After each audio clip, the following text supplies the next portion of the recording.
Hello friends, today we are going to learn about the method of addition and subtraction of like fraction.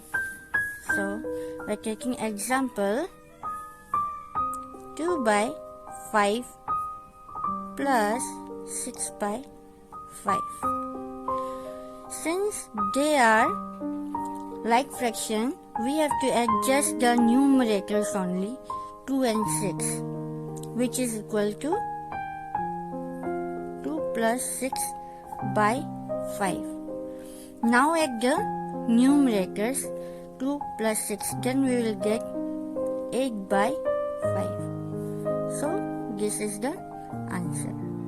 Next one is subtraction of like fraction. Example 5 by 9 minus 4 by 9. As these are also like fraction, we subtract only the numerator 5 and 4, which is equal to 5 minus 4 by 9. Now subtract the numerators only 5 minus 4, so we will get 1 by 9. This is the answer.